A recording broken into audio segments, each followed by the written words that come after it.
And ito nga yung sinasabi natin 'no, you have to be loyal sa mga pinagdadasal niyo because ito yung mga answered prayers guys 'no, yung mga pinagdadasal niyo, mga pinagpapanatayan niyong mga debosyon niyo guys, talagang, makakita kayo ng, positive na resulta 'no.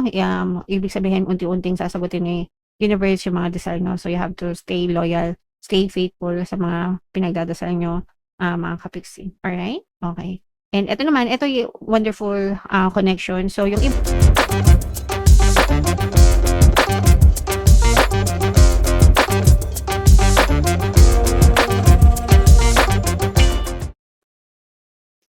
hello guys, hello Virgo, welcome back to Pinoy Pixie Tarot. Ang pamagat ng episode natin for tonight is first half kapalaran para ngayong July 1 to 15 para sa Virgo Sun, Moon, Rising sign. And Venus, unahin natin tong deck na to guys. Ito yung mga angel messages or mga paparating sa inyo Virgo. So, wow. So, ito'y vow. Ito yung mga dasal. Ito yung mga pinagpapanata nyo mga kapiksi kay universe. And you just have to keep on praying and be consistent mga kapiksi sa mga pinagdadasal nyo hanggang sa talagang ipagkaloob siya sa inyo. Kasi hindi naman yan nakukuha sa isang dasalan lang guys. Tapos nandyan na agad, no? Magde-depend pa rin yan sa inyo kung gaano kayo ka-consistent, kung gaano kayo ka-persistent sa mga pinagdadasal nyo. But ang importante is you have to stay loyal sa mga bagay na pinagdadasal nyo kung gusto nyo talaga siyang makamit, makamtan sa buhay nyo, mga kapiksi. Okay? Alright. So, stay true, stay loyal sa mga prayers nyo hanggang sa talagang maging answered prayer siya, guys. And yeah, so for some of you, ito naman ay kawang gawa, mga kapiksi, paggawa ng mabuti. Eto guys, nararamdaman natin na makaka-experience kayo ng mga good karma dahil sa mga kawang gawa nyo. Titingnan din natin, ibabangga natin dito guys, no, kung may mga lumabas man. Pero, kailangan ito, gawin nating normal, no? Gawin nating bahagi, habit, mga kapiksi. Huwag nating antayin na may manghingi ng tulong para para magbigay tayo ng tulong, lalo na kung nakakaluwag-luwag naman kayo. Guys, okay?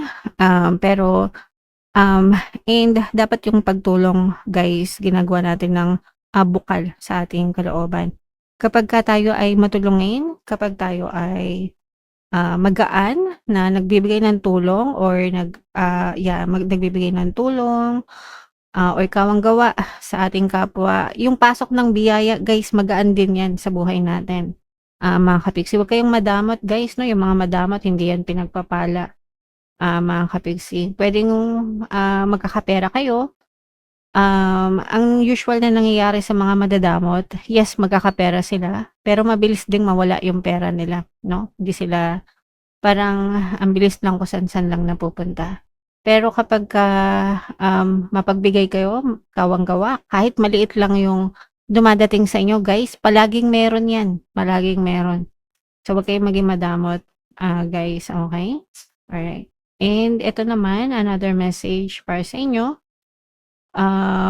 Wow, ito naman ay sa real estate, mga kapiksi. So, ito, kung kayo ay mga ahente, no?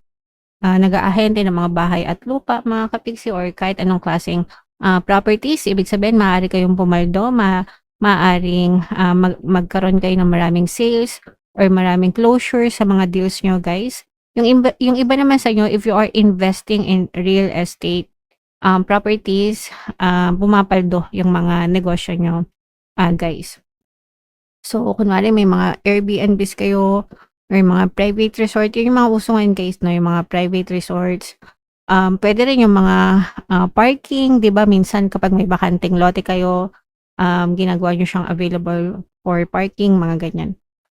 And yung iba naman sa inyo guys, pwedeng ma-achieve nyo yung mga first real estate na properties nyo. So, pwedeng mag-move in na kayo sa mga bagong bahay nyo, makabili kayo ng bagong property, or mapa-renovate nyo yung mga bahay nyo, no? So, anything na may kinalaman sa real estate or properties, good news yan for you, Virgo. Okay? Alright. So, comment down below, guys, if naka-resonate ka. I-mind nyo na lahat yan, guys, sa comment section. So, eto naman ay sa love. Tingnan naman natin yung love message or love advice para sa inyo. Virgo. So, true love requires courage, for it asks you to step boldly into the unknown, trusting that the path will unfold in ways that you cannot yet see. So, yung love naman guys, definitely kailangan talaga ng courage yan. Kasi mga stranger yan guys, no? You meet a stranger, then nagkakaroon ng attraction, guys, and doon nyo na malalaman if um, malakas yung hatak, no? If you want that person to be a part of your life, mga kapiksi. Pero kailangan niya ng lakasan ng loob. Parang ano lang din yan, sugal, gera, pakikipagsapalaran, ganyan. So, make sure na kilalanin yung mabuti yung mga person kasi minsan kahit gaano katagal nyo nang kakilala, doon lang lumalabas yung totoong ugali nila guys. Okay? So, be careful kung sino yung mga taong pinapapasok nyo sa buhay nyo, Virgo. Okay? Right, so yeah, comment down below if naka-resonate kayo dyan. Shuffle natin to guys, hanapin natin yung energy ng Virgo. Habang sinashuffle natin to, panoorin nyo muna yung video natin regarding sa ating paano mag-manifest ng abundance video course. Kapiksi, sawa ka na ba sa mga struggles at hirap sa buhay mo? Masipag ka ba at masikap sa buhay ngunit hindi ka pa rin umaasenso? Ilang beses ka na bang nag-attempt magnegosyo at mag-invest pero palagi ka pa rin nalulugi? Sa pagkakataon na ito ay maaaring may subconscious beliefs ka na nagiging balakid sa iyong pag-unlad at pagyaman.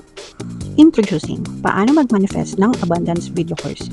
Dito ay matututunan mong ma-overcome ang mga balakid mo para tuluyan ka ng umunlad, umasenso, sumagana, maging matagumpay, successful at maswerte sa iyong kabuhayan, pera, trabaho, negosyo sa lapi at kaperahan ng bonggang-bongga. Dali, mag-send na ng email sa pinoypixitaro@gmail.com at simulan na ang iyong pagyaman ngayon.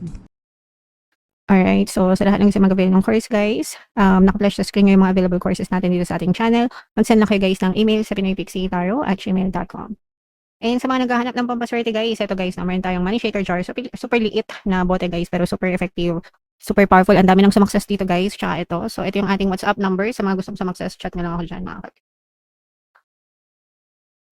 So Virgo, kayo ay represent ng King of Pens. This is both positive and negative energy mga kapiksi. Unahin natin yung negative guys.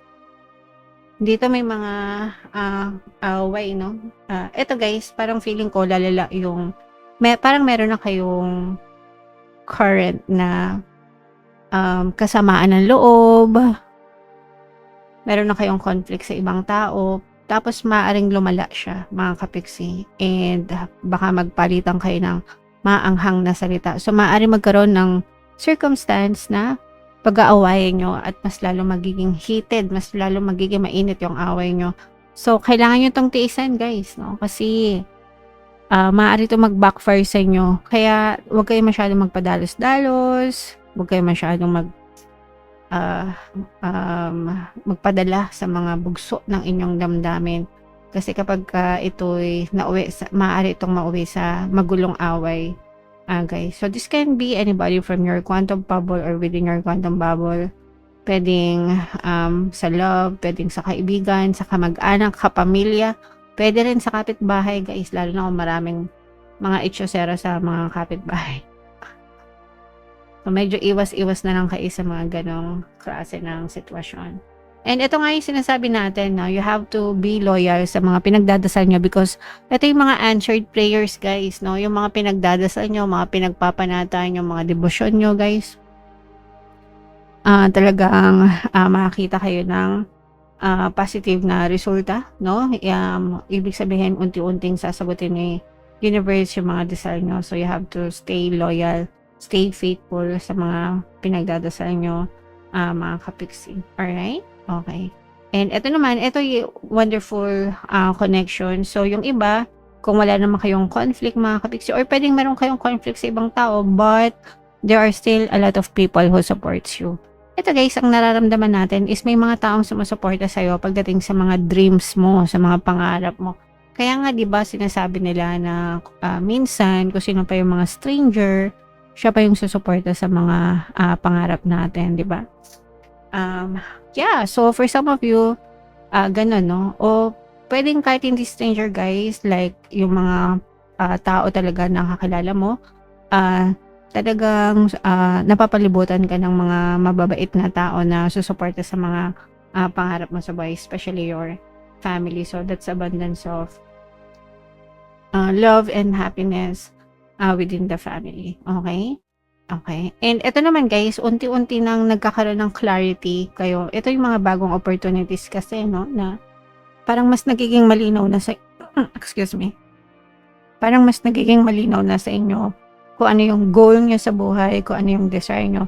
Minsan kasi may mga gusto tayo na pinagpapaliban natin, no? Kasi hindi tayo sure kung gusto talaga natin yung mga goal, mga desire na yun. Pero ito guys, parang mas nagiging mas malinaw na yung sa isip mo kung ano yung mga goals and desires mo. And nagbubuo ka na ng plano. So, yung iba sa inyo, pwedeng nagre-research na kayo, nagsasaliksik na kayo, gumagawa na kayo ng plano, mga kapiksi, para umusad na yung mga dreams nyo or mga pangarap nyo sa buhay, guys. Okay? Alright.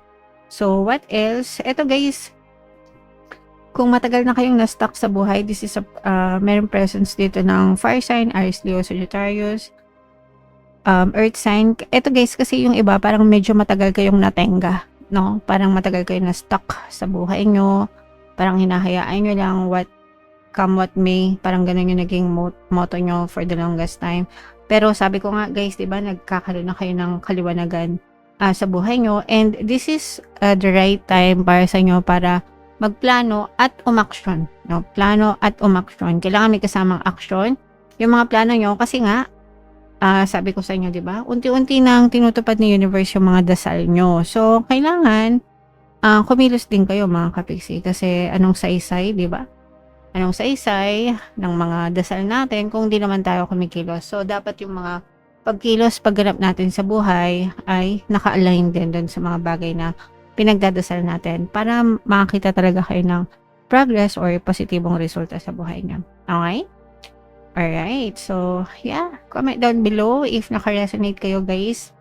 And yung mga magaganda dito, i-mind nyo na sa comment section. Itong mga answered prayers. Itong sa real estate, guys, yung sinabi ko nga sa inyo.